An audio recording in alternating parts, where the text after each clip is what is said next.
Comment extraire la valeur qui se répète le plus de fois dans une liste? Bonjour à tous, c'est Alex d'excelformation.fr et dans ce tutoriel, je vais vous montrer comment trouver la valeur qui se répète le plus de fois dans une liste de cellules Excel. Et pour cela, nous prendrons l'exemple d'une entreprise qui enregistre les ventes réalisées auprès de ses clients dans une base de données. Nous découvrirons ainsi la fonction mode d'Excel qui permet d'identifier et d'extraire la valeur la plus courante parmi un ensemble de données. Nous découvrirons également une méthode qui va permettre d'étendre le champ d'application de cette fonction afin de pouvoir l'utiliser sur des valeurs textuelles également. Dans cet exemple, nous pouvons donc voir que c'est le 10 mars de l'année 2023 qui se répète le plus dans la colonne date et que c'est le client Leclerc qui se répète le plus de fois dans la colonne client. Alors vous trouverez très régulièrement de nouvelles vidéos sur la chaîne, alors pensez à vous abonner et surtout à activer la clochette de notification afin d'être sûr de ne manquer aucune astuce et de devenir rapidement un pro d'Excel.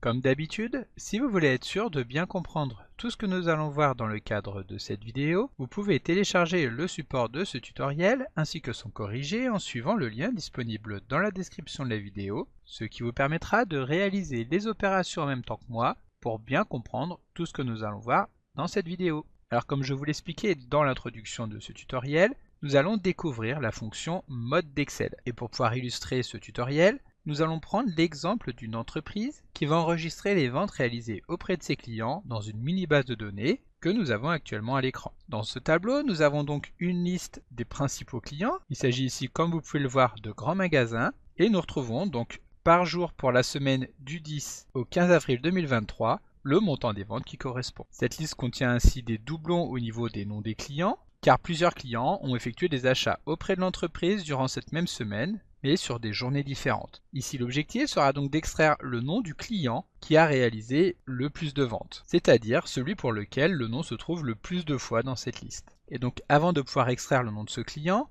nous allons devoir découvrir la fonction mode d'Excel que nous utiliserons par la suite. Cette fonction mode permet en effet de trouver la valeur la plus courante dans une plage de données que nous allons passer en argument. Donc ici, pour ce premier exemple, nous allons vouloir connaître le jour sur lequel nous avons réalisé le plus de ventes, donc avec le plus de clients. Pour cela, nous allons donc analyser la colonne date pour déterminer quel est le jour qui se répète le plus. Donc pour cela, nous appelons cette fonction mode et nous lui passons en argument directement la plage des cellules qui correspond à la colonne date de notre tableau de vente. Ensuite, nous validons et donc Excel nous informe que c'est le 10 mars 2023 qu'il y a eu le plus de ventes. Pour nous en rendre compte, nous allons filtrer directement sur cette date, donc en choisissant uniquement d'afficher les données qui correspondent au 10, et nous pouvons ici constater que cela représente 6 lignes d'écriture. Si nous prenons la journée suivante, donc le 11 et non plus le 10, nous pourrons constater ici que nous n'avons que 5 écritures. Voilà, donc maintenant nous allons réafficher toutes les données,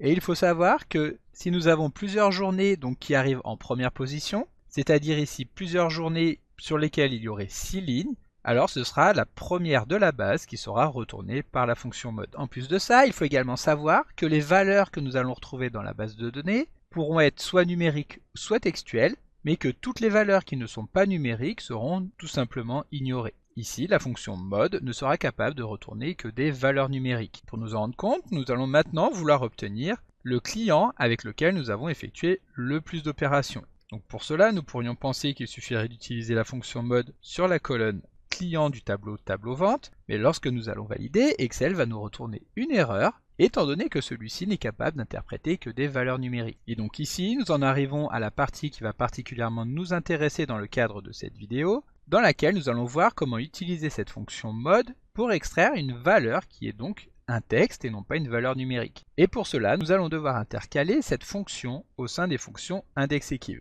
Donc ici, je vais vous montrer quelle est la formule à saisir et ensuite donc, nous reviendrons sur son détail. Donc, tout d'abord, nous allons aller chercher la fonction index afin d'extraire une valeur à l'intérieur de la colonne client du tableau des ventes. Ensuite, donc, pour récupérer la cellule, nous allons utiliser la fonction mode dans laquelle nous allons donc imbriquer la fonction equiv qui va nous permettre donc d'obtenir la position du client qui se répète le plus. Pour cela, nous utilisons deux fois la colonne client en tant qu'argument et ensuite nous allons demander donc une extraction exacte avec l'argument 0. Ensuite, nous validons et à ce moment-là, comme vous pouvez le constater, la formule nous informe que c'est Auchan qui se répète le plus. Comme tout à l'heure, nous allons venir filtrer les données afin de récupérer ici le nombre de lignes qui correspondent à Auchan. Comme vous pouvez le voir, il y en a également 6. Si nous récupérons un autre magasin, par exemple Leclerc, nous verrons que celui-ci se répète également 6 fois, sauf que Auchan arrive en première position dans notre base. Voilà, donc maintenant nous allons réafficher toutes les données.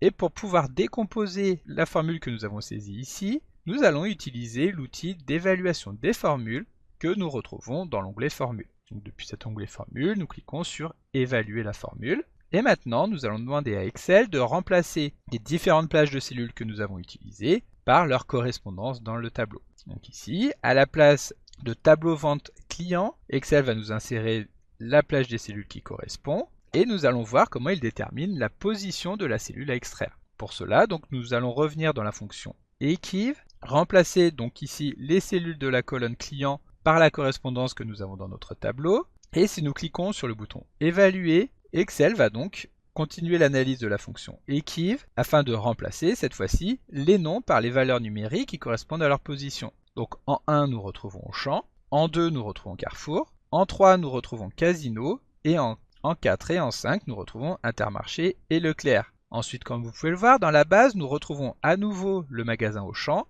qui était donc en première position. Et ainsi de suite, donc Excel va donc avoir une liste qui va reprendre les positions de chacun des magasins. Lorsque nous cliquons sur Évaluer, Excel applique la fonction Mode sur cette liste afin de déterminer que la valeur qui se répète le plus et qui arrive en première position est Auchan. De cette manière, en récupérant la première cellule de la colonne client, Excel va bien récupérer, comme nous pouvons l'imaginer, le nom Auchan. Maintenant, si nous revenons dans notre base de données et qu'à la place d'Auchan nous saisissons Leclerc, alors cette fois-ci Leclerc sera le seul avec lequel nous aurons réalisé cette vente, donc même si ici ce n'est pas possible car nous le retrouvons 2 fois sur le premier jour, c'est bien Leclerc qui va être obtenu avec la fonction index mode equiv que nous venons d'utiliser ici. Alors si vous vous souvenez bien, lorsque nous avons appelé la première fois la fonction mode, Excel nous l'a présenté ici dans la liste avec un avertissement sous la forme d'un panneau d'exclamation. Il faut en effet savoir que la fonction mode que nous avons utilisée ici a été dépréciée par Microsoft depuis la version 2010 d'Excel.